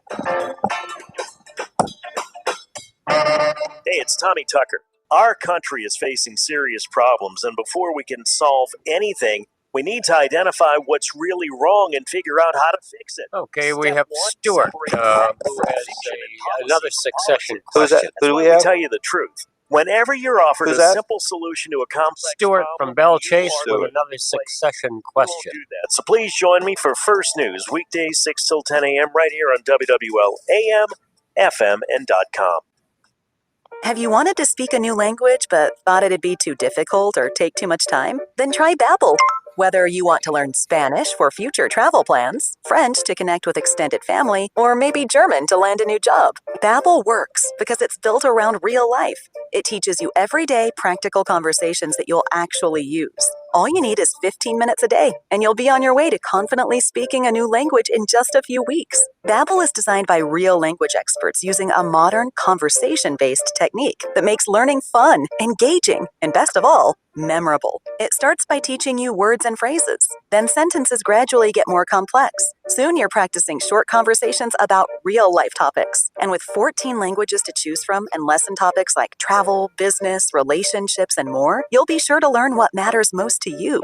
Babbel, language for life. Learn a new language with ease. Go to Babbel.com to try for free. That's BABBEL.com. Babbel.com. At Diamonds Direct, we tell you all the time all the great reasons to come see us. But the truth is, there are some reasons why you should not go to Diamonds Direct. Like if you want to pawn your old gold, we can't help you. If you want silverware, crystal, porcelain, or china, you won't find it at Diamonds Direct. See, at Diamonds Direct, we don't believe you can be all things to all people. If you try to be, you probably end up just being average with most of them.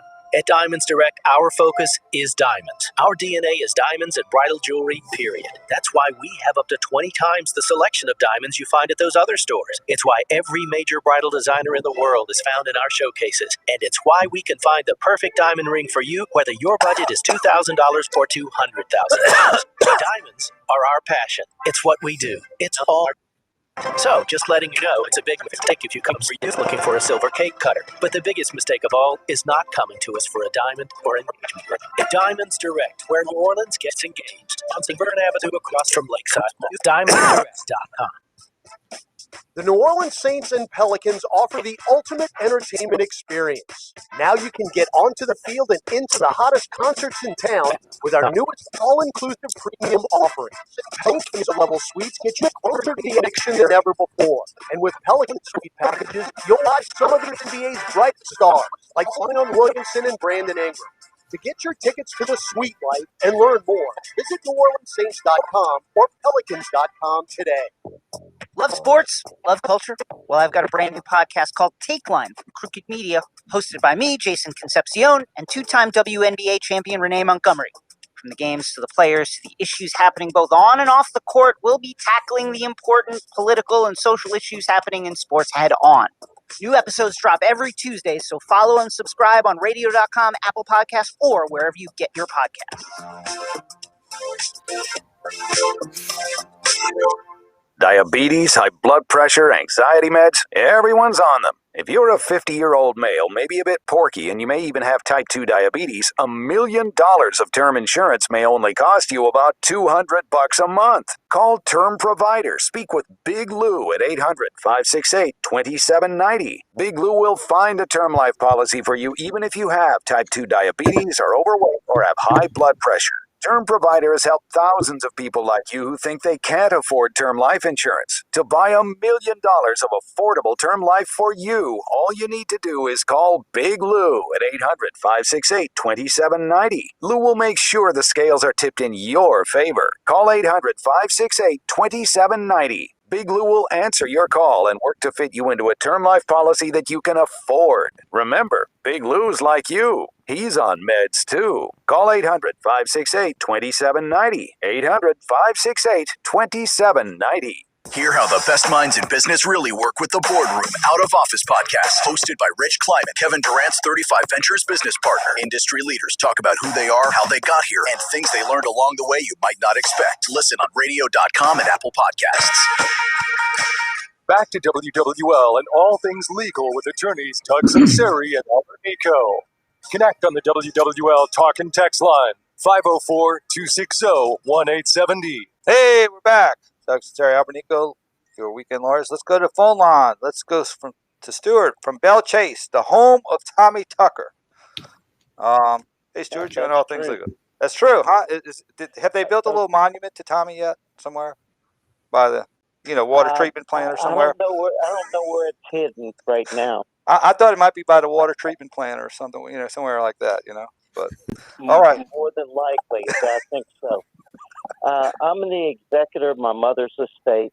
She was long-term in the nursing home a dozen years. Mm-hmm. and I had to maintain her house during that time on my own dime. I was going to sell the house as is, and then Hurricane Zeta tore off a number of roof tiles and siding. I've since had the roof replaced. I've had the siding replaced. I've painted inside and out, but I still have a number of things like to replace appliances, carpet, whatnot. And I want to sell the house as is, but I need some advice as whether I should, if I sold it as is, do I need a lawyer? Do I need a title company? Just how do I protect myself? Because I've just now finished putting another $25,000 in this house, and I already had $45,000 before that. And I'm just trying to get some advice. All right. Well, first of all, have you opened succession yet? Yes, I'm the executor of the estate. Well, then, a couple of things. Are you an independent administrator, or are you just an executor? I'm not sure whether I'm an independent administrator. I have the power under as an executor. It's written there that I have the power to sell the property. Yeah. Okay. Well, then, yeah. So you're probably an independent executor. What you will have the power to sell the property. What you need to do is there's no impediment to you selling it as is, and then the reimbursement claim. What you would have to do is go bring it before the court and have the court verify those expenses. How many other siblings do you have that would come into possession of some of this? Well, I have one deceased sibling, and she has one adult daughter that would get half of the proceeds, but I've already put in my claim for the money spent prior to becoming an executor. Okay. All right. And then you've spent some more of your personal funds since you become the executor, correct? That's correct. Okay. Yeah. So again, I think that those could be the expenses of the executor. You just have to do an accounting. You have to make sure that all of your receipts, and you talk to that niece and say, hey, look, this is what I'm looking to do, and here are all my receipts. If you have any questions or issues about any of them, please let me know. I'm entitled to be reimbursed from that 100%, and then we can split the difference because I came out of pocket for that up front. And so I'm not concerned about that because I've already done that with her. Okay. And does she have a problem with it? No. No Okay. problem Well, at all. then you have no issue selling the property, going to active sale, and giving the title attorney handling the sale a copy of the bills and the claim, and say, look, I need to be reimbursed X amount, and she's okay with it. And then you move forward with it. When the property sells, you then get your portion, and then you split the difference, and everybody goes their merry way. Yes, you talked about the title attorney, so I do need the title attorney to sell it for sale by owner.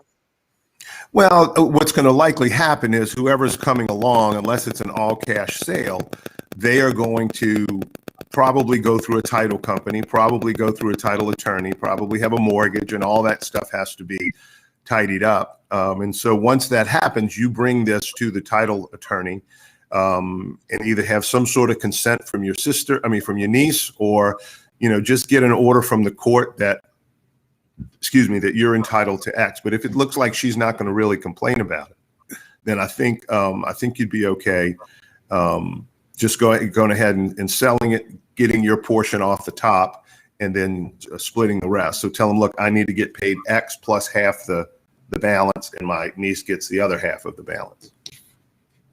Okay, and that will be taken out of the proceeds of the succession. Okay.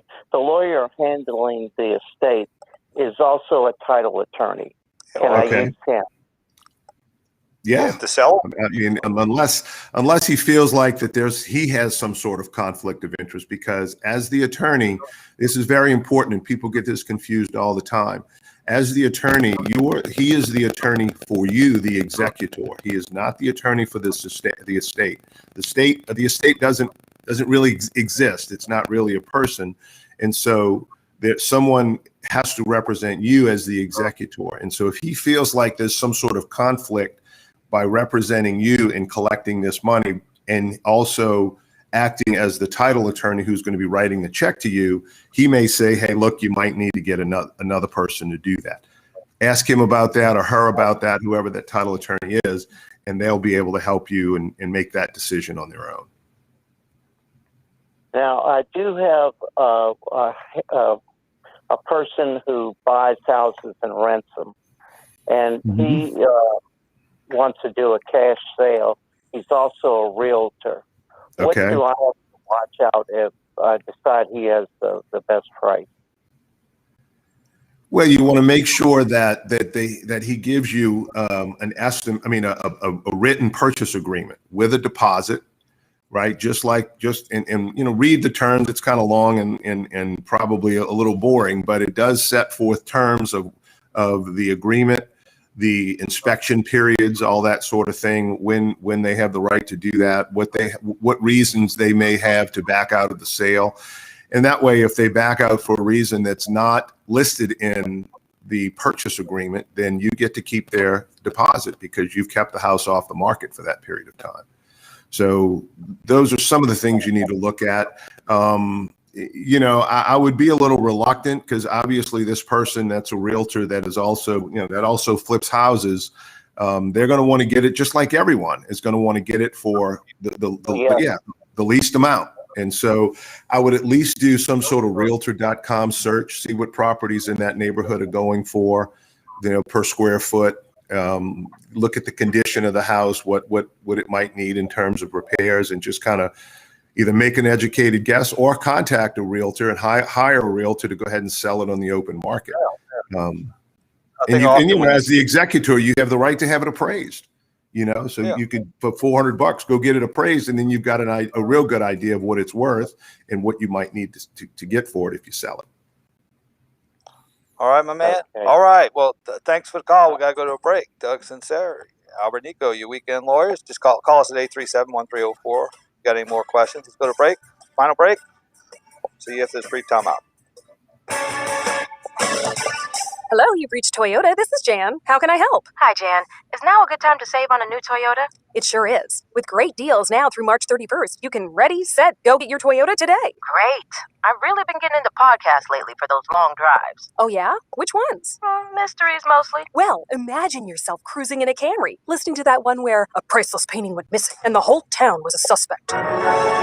Or go camping in a RAV4 while listening to that one where a shocking crime turned their sleepy seaside community on its head. Or off-roading in a Tacoma while you listen to the one where a big city detective relocates to the country, only to find that trouble has followed him. You know what? With so many good places to go, maybe I'll listen to them all. Spoiler alert. It was the butler. Toyota, let's go places. Get $1,250 customer cash, or qualified buyers can get 0% APR financing for 60 months on the new 2021 Camry at participating dealers only. Visit buyatoyota.com for details. Offers available in select states and end 3/31/2021. Do you have Medicare and Medicaid?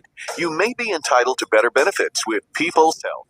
I have Leon from Lacombe who's had a problem with an attorney. I don't know if you want to catch that or not. How much are we going to? How much transportation? You're going to have about 3 minutes. Dental, vision, and hearing coverage. Tell me it's got to be quick. If you have Medicare and Medicaid, take a look at the benefits of People's Health. Learn more at peopleshealth.com. At Community Coffee, we've been making great tasting coffee for over 100 years.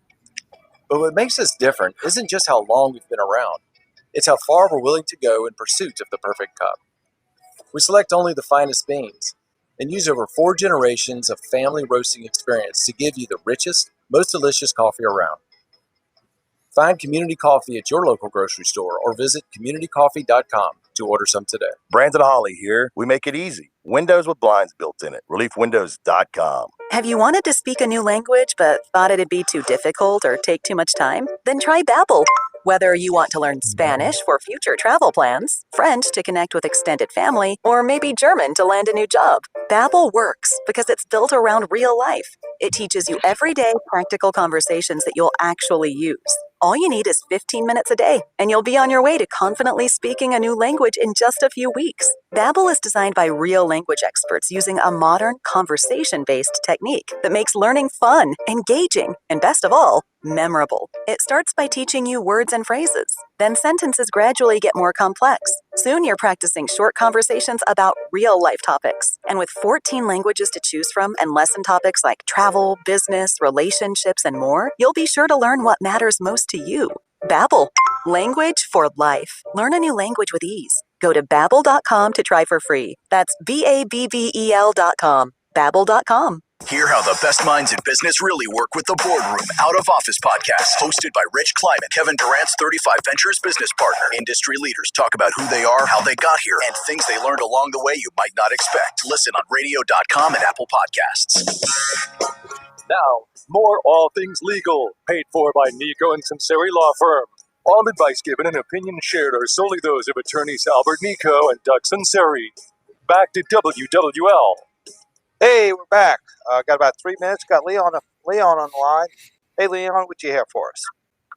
Hey, Doug. I called you about 8 months ago about a child custody case. Yes. Okay. And with the COVID and everything, the last 2 months I've been trying to contact my lawyer. Yeah. I'm not getting no answer. He's not returning my calls. All right. What should I do in this situation?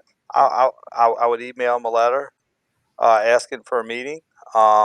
Say I'd like to talk about my case, give him some times and dates, and let him know that you have been trying to contact him and you had been able to get in touch with him.